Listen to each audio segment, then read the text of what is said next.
Well, a few years ago, the left-wing London Guardian newspaper called Sweden the most successful society the world has ever known. Ooh, that does sound like hyperbole. Certainly today it does. Sweden is being rocked by an influence you would never expect: the growth of radical Islam. Dale Hurd has this amazing story. Sweden's third largest city, Malmö, sits just across the water from Copenhagen, Denmark. To visitors, Malmö seems quiet, nice, maybe a little boring. In other words, quintessentially Swedish. But under the surface, Malmö has serious problems. On Saturday, when Israel played Sweden in a Davis Cup tennis match in Malmö, an estimated 6,000 leftists, Arabs, Muslims, and anarchists protested the Israeli presence in the city, and many attacked police. Almost no fans were allowed inside to watch the tennis series because authorities feared disruptions or violence. Massive immigration has made Malmö today 1/4 Muslim and stands to transform it into a Muslim-majority city within just a few decades. One of the most popular baby names is not Sven, but Mohammed. Pork has been taken off some school menus. Want to learn to drive? Here's Malmö's own Jihad Driving School. And despite Malmö's usually placid appearance, this experiment in multiculturalism has not gone well. This is the Rosengård area of Malmö, a housing project where the radicalization and crime have exploded, and fire and emergency workers will no longer enter without police protection. Immigrant unemployment in Rosengård is reported to be 70%. An immigrant-fueled crime wave affects 1 of every 3 Malmö families each year. The number of rapes has tripled in 20 years. And the crime wave has only accelerated a Swedish version of white flight from the city. Malmö has been so accommodating toward immigrant Muslims that a local Muslim politician and imam has even declared that the best Islamic state is Sweden. But don't ask Malmö's Jews to give the city the same glowing assessment. Jews who dare walk the streets wearing their yarmulkes risk being beaten up. And it's true. Jews cannot walk in the streets of Malmö and show that they're Jews. Lars Hedegaard lives across the water from Malmö in Copenhagen, where he was a columnist for one of Denmark's largest newspapers.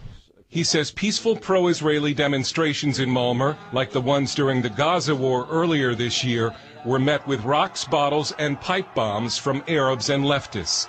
I was there for a demonstration, a pro-Israeli demonstration with about 400 or 500 people, Jews, non-Jews, and I came over to cover it. The police allowed these, say, 100 Palestinians and Arabs to shout and threaten and throw bombs and rockets at us.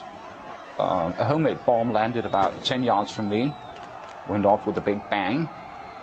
And I thought, well, now the police, of course, is going to jump these guys, get them out of the way. They didn't.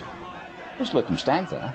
I filmed the police chief and asked him, why are they not reacting to this? Why are they not doing anything? And he simply answered, it's their right according to the Swedish constitution to be there. We apparently did not have the same right because we were forced out of there. So. Swede Ted Ekeroth helped film the Arab left counter-demonstrations. He saw Arabs throwing rocks at a 90-year-old Holocaust survivor. Hopefully you can show some of the clips from our manifestation for Israel, which is always peaceful and always with a message of peace. And theirs is always the quite opposite: death, hate, and killing of Jews. And like all over the Western world, Arab and Muslim immigrants, along with some leftists and anarchists, have formed a political alliance against Israel and Jews.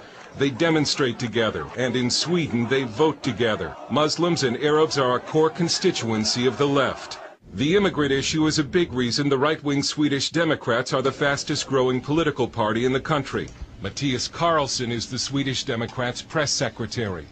In many parts of Sweden, people are, as I said, fed up and they're being pushed too far and they want to make a stand. But the Swedish Democrats, who stand for traditional Christian values and limits on immigration, have been stigmatized by the Swedish media as fascist and bigoted. The media has tried to portray us as extremists, racists. We're almost inhuman. Eric Almqvist, national youth leader for the Swedish Democrats, faces regular death threats and was almost killed recently in a left-wing knife attack. The multicultural system in Sweden has polarized the society. We have an ethnic polarization. We have also a political polarization. Hedegaard says as Malmö goes, so goes Sweden. I think the best prediction is that Sweden will have a Muslim majority by 2049. So we know where that country is going. CBN News was unable to get a response from Malmö's mayor Ilmar Reepalu, but he told a Swedish publication he does not think anti-Semitism is greater in Malmö than in other Swedish cities, and said that harassment of Jews is, quote, not good. CBN News asked a number of Malmö Jewish leaders to appear on camera to discuss anti-Semitism. They all declined, with one saying it would only make the situation worse. Dale Hurd, CBN News, in Malmö, Sweden.